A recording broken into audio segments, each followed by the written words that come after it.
আউযুবিল্লাহি মিনাশ শাইতানির রাজিম বিসমিল্লাহির রহমানির রহিম। আসসালামু আলাইকুম রহমতুল্লাহি তাআলা বারাকাতুহু। বন্ধুরা আমার, নূর নবীজির শান মান মর্যাদা মহান রব্বুল আলামিন দান করেছেন। তাই আমরা হাদিসে কুদসির মধ্যে দেখতে পাই, বিসমিল্লাহির রহমানির রহিম, আইয়াকুনুল্লাহ রাসূলুহু আহাবা ইলাইহি মিম্মা সিওয়াহুমা। মহান আল্লাহ পাক বলে দিলেন, তোমাদের জানমালের চেয়ে আমার রাসূলকে বেশি বেশি মহব্বত করতে হবে, ভালোবাসতে হবে, আনুগত্য করতে হবে এবং জানমাল দিয়ে খেদমত করতে হবে। যদি এই খেদমতে তোমাদের ভিতর দিতে হয়, কষ্ট অনুভূত হয়, তোমরা এর থেকে ফারাক থাকবে, দূরে থাকবে। কিন্তু রূপে আমার রাসূলকে ভালোবাসা দেখাবে, কিন্তু ভিতরে নয়। তাহলে বোঝা যাবে তোমাদের মধ্যে ঈমান রয়েছে, আল্লাহ রসুলের ইশক মহব্বত রয়েছে। অন্যথায় আল্লাহ রসুলের প্রতি প্রেম, ভালোবাসা, মহব্বত, ঈমান তোমাদের মধ্যে নূর মানে ঈমান পয়দা হয় না। সুবহানাল্লাহ।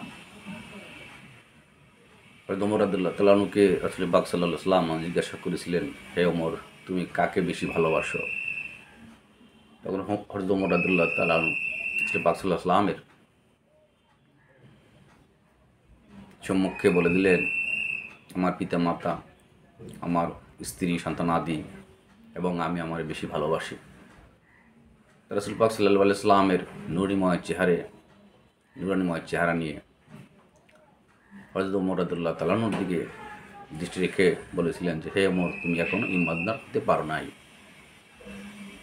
তখন সাহাবা আজমান রাদিয়াল্লাহু তাআলা আনহুগণ থমকে গেলেন, চিন্তিত হলেন, পেরেশানিত্ব বোধ করলেন যে কেন, কীভাবে তাহলে আমরা, অথচ আমরা তো এখনও রাসূল পাক সাল্লাল্লাহু আলাইহি ওয়াসাল্লামের আনুগত্য করি, গোলামি করতেছি, রাসূল পাক সাল্লাল্লাহু আলাইহি ওয়াসাল্লামেরই তো আমরা অনুসরণ করতেছি।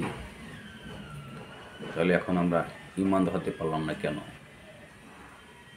সকলে ওই পরিবেশটা একদম ভারী হয়ে গেলেন, একদম নিঃশব্দ, কোনো শব্দ নেই।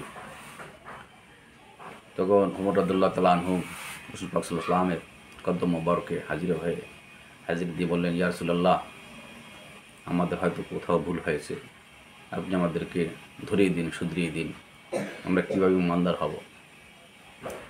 তখন রাসূল পাক সাল্লাল্লাহু আলাইহি ওয়াসাল্লাম বলে দিলেন, তোমাদের জান ও মাল, যা কিছু আছে, অ্যাসেট, ধন সম্পদ, তার চেয়ে বেশি বেশি ভালোবাসতে হবে আল্লাহ পাকের রাসূল পাক সাল্লাল্লাহু আলাইহি ওয়াসাল্লামকে, আহমদ মুস্তাফা মুহাম্মদ মুস্তাফা সাল্লাল্লাহু আলাইহি ওয়াসাল্লামকে। তাহলেই তোমরা পরিপূর্ণ ঈমানদার হতে পারবে। এরপরে তোমরা কলেমা নিয়ে ঈমানদার হবে, এরপর তোমরা আমল ইখলাস করবে। তাহলে ইবাদতের পূর্ব শর্ত রাসূল পাক সাল্লাল্লাহু আলাইহি ওয়াসাল্লামের ভালোবাসা, মহব্বত, আনুগত্য, ভিতরের দিক আমাদের পরিষ্কার করতে হবে। যারা জগতের বেশভূষায় অনেক সাহাবী গেছিলেন, আমরাও বর্তমান জামানা ছিল বেশভূষায়, কিন্তু আমাদের মধ্যে তাকওয়া, পরহেজগারি, আল্লাহ রসুলের ইশক, ভালোবাসা, মহব্বত নেই। তাই তো সাধক বলেছেন,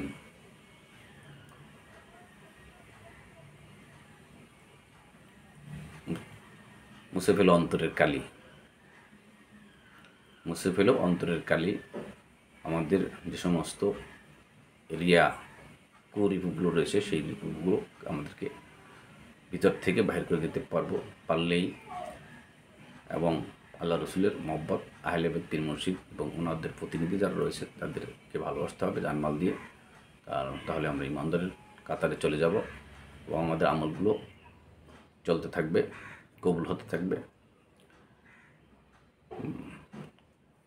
রমেশ তিনি লিখেছেন, মেজবান দরবারের সনাতন ধর্মের একজন সাধক, তিনি লিখেছেন, মন রসনা আঁখি থাকতে হইলাম কানা, মন রসনা আঁখি থাকতে হইলাম কানা, দিলের পর্দা না ফুটিল আমার আয়ু বেলা গেল।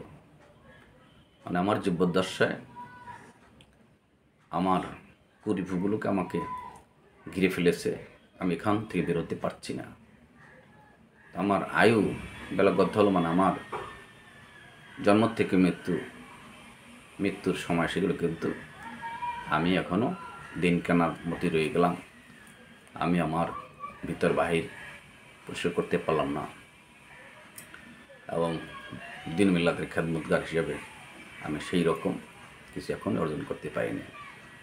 সেটাই বলেছে এবং লালন সাইজির সেই বড় গেটের ভিতর লেখা আছে, মানুষ ভজলে সোনার মানুষ হবি। মানুষ ভজলে সোনার মানুষ হবি মানে মানুষের ওই মানুষকে ধরতে হবে যেই মানুষটি আল্লাহ রসুলের প্রতিনিধি, আদর্শ রয়েছে, আমলে ক্লাস রয়েছে এবং সত্য ন্যায়ের পথে প্রতীক। তাদের সাথে আমাদের সুসম্পর্ক থাকতে হবে এবং জানমাল যেদিন মিলাদের খাদমত করতে পারলে আমাদের আত্মার মুক্তি আসবে ইনশাআল্লাহ। আজিজ, সকলে ভালো থাকবেন, সুস্থ থাকবেন। পরবর্তীতে আরেকটি কন্টিনিউ আপনাদের সম্মুখে হাজির হব ইনশাআল্লাহ। আজিজ, আসসালামু আলাইকুম রহমতুল্লাহ তাআলা ওয়া বারাকাতুহু।